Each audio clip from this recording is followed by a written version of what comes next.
High.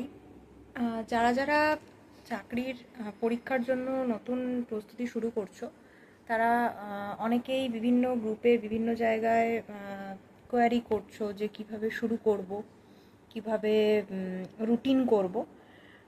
তো definitely তার জন্য অনেক এক্সপিরিয়েন্সড মানুষ চারিদিকে রয়েছেন। তাদের অভিজ্ঞতা, তাদের সাজেশনস সবসময় মানে তোমরা দেখো, করো। আমি আমার মতন করে একটা গাইডলাইন দিতে পারি।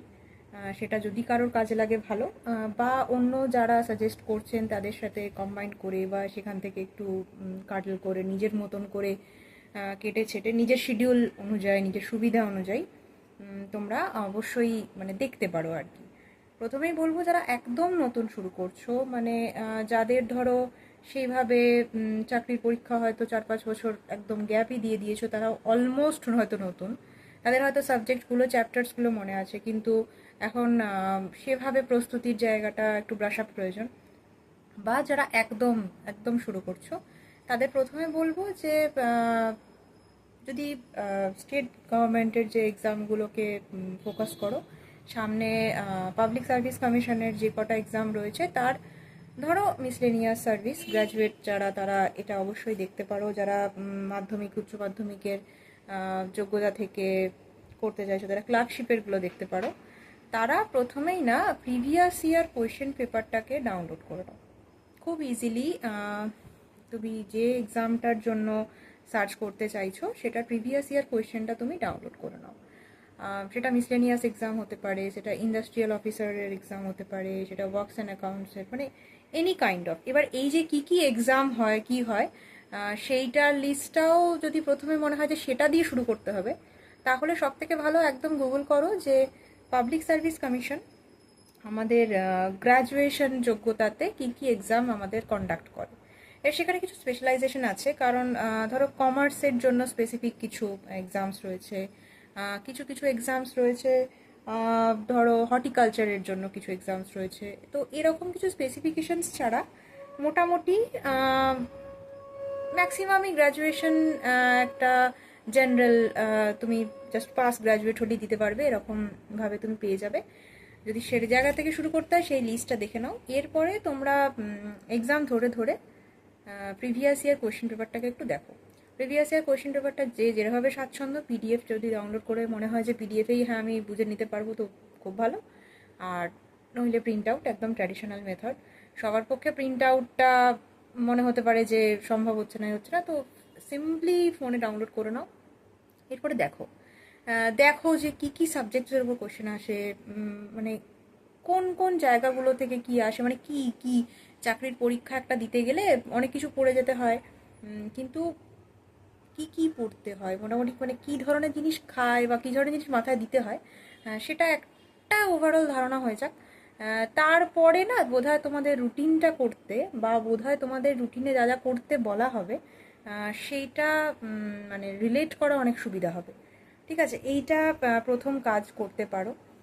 মেনলি শুরু করো মিসলেনিয়াস এক্সামের প্রিভিয়াস ইয়ার অ্যাটলিস্ট 3-4টে কোয়েশ্চেন, ক্লার্কশিপ বিগত 3-4টে কোয়েশ্চেন, WBCS এর তো ডেফিনেটলি এখন সেটা খুবই চর্চায় রয়েছে, সেটা তো মানে দেখবেই। আর হচ্ছে ধরো ইন্ডাস্ট্রিয়াল ডেভেলপমেন্ট অফিসারের কোয়েশ্চেন দেখতে পারো, এপিও অ্যাসিস্ট্যান্ট প্রোগ্রামিং অফিসার সম্ভবত, ওটা দেখতে পারো। মেয়েরা ICDS এর কোয়েশ্চেনটা দেখতে পারো, বোধহয় একটাই এক্সাম হয়েছে এখনো অবধি, সেটা দেখতে পারো। তো এই কটা কোয়েশ্চেন ডাউনলোড করে একটা ওভারঅল দেখার পরে এরপরে আসতে হবে বুক লিস্টে। ঠিক আছে, তো সেইটা আমি বলছি নেক্সট একটা ভিডিওতে। তো তোমরা প্রাথমিকভাবে প্রথমত তাহলে কাজ হচ্ছে যে কি কি এক্সামস হয় সেইটার একটা ওভারভিউ নাও, সেটাকে নোট ডাউন করো। স্পেসিফিক্যালি আমি বলবো, ঠিক আছে, PDF, tab, phone, laptop, everything is very fine, কিন্তু তবুও সেই ট্র্যাডিশনালি ছোটোবেলাকার মতন করে না একটু একটা ছোট নোটবুক, যাদের বাড়িতে মানে যারা অনেক দিন ডিট্যাচ, যাদের হয়তো ছোট বাচ্চা রয়েছে বা কিছু রয়েছে, মানে তারা যেগুলো নিয়ে আঁকাআঁকি করছে সেরকমই একটা পেজ বা কিছু দুটো পেজকে তোমরা জাস্ট নিয়ে একদম স্পেসিফিক্যালি পয়েন্ট আউট করো যে কী কী এক্সামস, কী কী কিছু, মানে যতটা সম্ভব হাতে কলমে যদি নোট ডাউন করতে মানে পারো আর কি, যে কোনো কিছু, সেটা না ইন লং টার্মে খুব এফেক্টিভ। এবং এটা পুরোটাই বলছি, এটা পুরোটাই আমার পার্সোনাল সাজেশন, পুরোটা আমার পার্সোনাল ভিউ। প্রত্যেকের সুবিধা, প্রত্যেকের কমফোর্ট জোন, প্রত্যেকের সিচুয়েশনের অনুযায়ী মানে তোমরা নিজেদের মতন করে এটাকে পুরো মানে কাটিল করে নেবে আর কি, ঠিক আছে? তো তোমরা পরীক্ষার এক্সাম নামগুলো দিয়ে আগে শুরু করো। সামনে কি কি এক্সাম আসছে না আসছে সেগুলো তো হবেই, আগে নামগুলো দিয়ে শুরু করো। তারপরে হচ্ছে কি বই পড়বে, মানে কতটা কি রুটিন করবে না করবে, কারণ কেন পড়বে জিনিসটা সেইটা না আগে একটু যদি বুঝে নাও না, তাহলে পড়ার তাগিদটা বুঝতে পারবে। মানে তোমাদের ধরো বলে দেওয়া হলো রুটিনে, ওকে ফাইন, তোমাকে রেগুলার কারেন্ট অ্যাফেয়ার্স পড়তে হবে 0.5 ঘন্টা। তো তোমার মনে হবে গোটা বিশ্বে এত কিছু ঘটছে, এই পরীক্ষায় 4-5টা কোশ্চেন আসবে, কি 10টা কোশ্চেন আসবে, কি আসবে তুমি তো জানোই না। তাহলে তোমার তো বুঝতেই পারবে না যে 0.5 ঘন্টা সময়টা দেওয়াটা আদেও কতটা যুক্তিযুক্ত, নাকি সেই জায়গায় 0.5 ঘন্টা না দিয়ে আমি 15 মিনিট দেবো, নাকি মাসে একদিন 1 ঘন্টা দেবো। তো এই যে একটা মানে স্ট্র্যাটেজির ওপরেও যে নিজের পার্সোনালাইজেশনটা, সেটার জন্য আমার মনে হয় যে একবার তোমরা প্রিভিয়াস ইয়ার কোয়েশ্চেন পেপারগুলোকে ডাউনলোড করো, আগে দেখো, ঠিক আছে? তারপরে নেক্সট বুক লিস্ট বা বুকস বা কিভাবে শুরু করবে, কিভাবে মানে নিজের কনসিস্টেন্সিটাকে বজায় রাখবে, সেটা চেষ্টা করব যতটুকু আহ, আমার সাধ্যে কুলোবে, আমার জ্ঞানে কুলোবে, তোমাদের সকলের সাথে মানে শেয়ার করা।